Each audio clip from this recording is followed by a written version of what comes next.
नमस्कार दोस्तों, स्वागत है आपका आदित्य ट्रेडर्स यूट्यूब चैनल पर।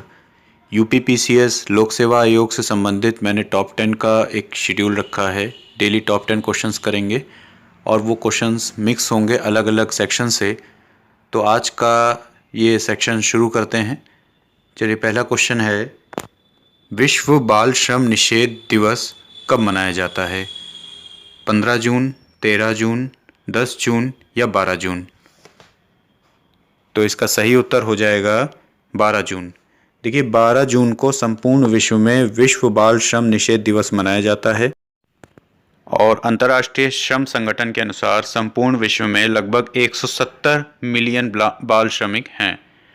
अगला क्वेश्चन है, राष्ट्रीय राजमार्ग विकास परियोजना के उत्तर दक्षिण तथा पूर्व पश्चिम गलियारे कहाँ मिलते हैं? कानपुर में, झांसी में, लखनऊ में या वाराणसी में? तो इसका सही उत्तर हो जाएगा झांसी में। देखिए, इसकी शुरुआत 1998 में हुई थी, ये भी पॉइंट याद रखना है। और इसका जो उत्तर दक्षिण पूर्व पश्चिम गलियारा है वो झांसी में मिलता है। अगला प्रश्न देख लीजिए, भारत कला भवन कहाँ अवस्थित है? प्रयागराज, लखनऊ, वाराणसी या फैज़ाबाद? तो इसका सही उत्तर हो जाएगा वाराणसी। देखिए, उत्तर प्रदेश राज्य के वाराणसी में जो BHU है, काशी हिंदू विश्वविद्यालय, उसी के म्यूज़ियम में ये स्थित है और इसकी स्थापना, ध्यान रखिएगा, 1950 में की गई थी। और भारत में जितनी भी शैलियों के चित्र होते हैं उनका एक बहुत बड़ा संग्रहण इस संग्रहालय में है। चलिए, अगला प्रश्न देख लीजिए, भारतीय सब्जी अनुसंधान संस्थान कहाँ अवस्थित है? बुलंदशहर, बलिया, वाराणसी या सहारनपुर? तो इसका सही उत्तर हो जाएगा वाराणसी। देखिए, भारतीय सब्जी अनुसंधान संस्थान भी वाराणसी में ही स्थित है। अगला प्रश्न देख लीजिए, निम्नलिखित में से किस राजवंश ने श्रीलंका एवं दक्षिण पूर्व एशिया को जीता था? पांड्य, चालुक्य, चोल या राष्ट्रकूट? तो देखिए, इसका सही उत्तर हो जाएगा चोल। चोलों द्वारा श्रीलंका और दक्षिण पूर्व एशिया को जीता गया था।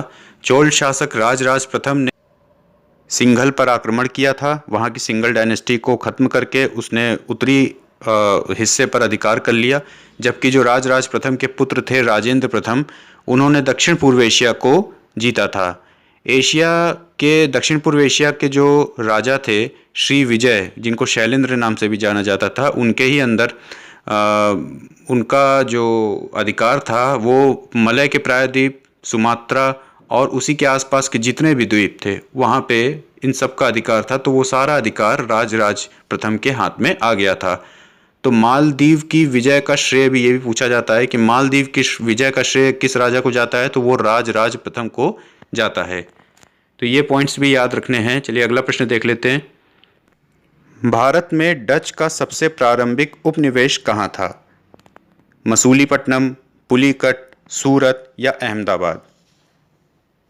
तो इसका सही उत्तर हो जाएगा मसूलीपट्टनम। देखिए, भारत में डचों का सबसे प्रारंभिक उपनिवेश था मसूलीपट्टनम। 1605 में ये प्रारंभिक उपनिवेश हुआ था। और भारत में डचों की अन्य कोठियाँ भी याद रखनी हैं, जो कि पुलिकट में थी, सूरत में थी और चिंसुरा में थी, पटना में भी थी, बालासोर में भी थी। तो ये पॉइंट्स भी आपको ध्यान रखने हैं। चलिए, अगला प्रश्न देख लीजिए, सारे जहां से अच्छा हिंदोस्तां हमारा राष्ट्रभक्ति गीत निम्नलिखित में से किसने लिखा था? मोहम्मद इकबाल, बहादुर शाह जफर, अमीर खुसरो या मिर्ज़ा गालिब?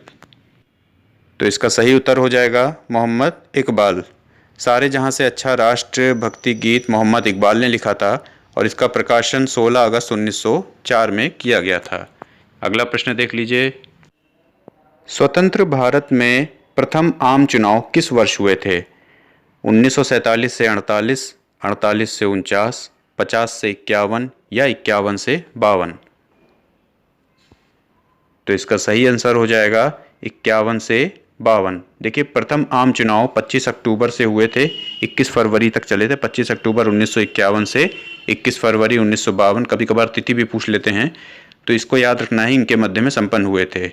तो लोकसभा सीट उस समय पूरी नहीं थी जितनी वर्तमान में है, उस समय 490 के आसपास थी, 490 ही थी।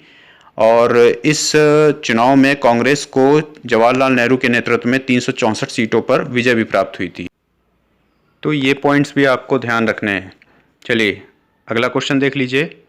किसी व्यक्ति के कैद होने पर अनुच्छेद 226 के अंतर्गत की गई कार्यवाही का क्या नाम है? सिविल कार्यवाही, आपराधिक कार्यवाही, न्यायिक कार्यवाही या सांविधिक कार्यवाही? तो इसका सही उत्तर हो जाएगा सांविधिक कार्यवाही। देखिए, किसी व्यक्ति के कैद होने पर हाई कोर्ट द्वारा अनुच्छेद 226 के तहत बंदी प्रत्यक्षीकरण रिट जारी किया जाता है, जो मूल अधिकारों के उल्लंघन के विरुद्ध सांविधिक कार्यवाही होती है। देखिए, रिट से भी संबंधित प्रश्न आपको ध्यान रखने हैं, जो हाई कोर्ट जारी करता है और जो सुप्रीम कोर्ट जारी करता है। आज का अंतिम प्रश्न है, नागरिकों और विदेशियों दोनों को कौन सा अधिकार प्राप्त है? राजनीतिक अधिकार, मौलिक अधिकार, सिविल अधिकार या विधिक अधिकार? तो इसका सही उत्तर हो जाएगा विधिक अधिकार। देखिए, भारत में विधिक अधिकार नागरिक और विदेशी दोनों को ही प्राप्त है। राजनीतिक एवं सिविल अधिकार जहां केवल नागरिकों को ही प्राप्त है, वहीं कुछ मौलिक अधिकार का मतलब सभी मौलिक अधिकार नहीं है, 12 से 35 तक के नहीं हैं। तो कुछ उनमें से कुछ जो अधिकार हैं मौलिक अधिकार, वो नागरिकों और विदेशियों दोनों को ही प्राप्त हैं, लेकिन जो विधिक अधिकार हैं वो नागरिक और विदेशी दोनों को ही प्राप्त हैं। तो ये हमारा देखिए 10 क्वेश्चंस का एक सेशन था, छोटा सा। इसको आप रिवीजन कर सकते हैं। अगर आपने ध्यान से देखा होगा तो आपका अच्छा खासा रिवीजन भी हुआ होगा। ऐसे ही 10 क्वेश्चंस का सेशन मैं अगले वीडियो में भी लाऊंगा। चैनल से जुड़े रहने के लिए चैनल को सब्सक्राइब ज़रूर कर लीजिएगा। मिलते हैं अगले वीडियो में, तब तक के लिए जय हिंद।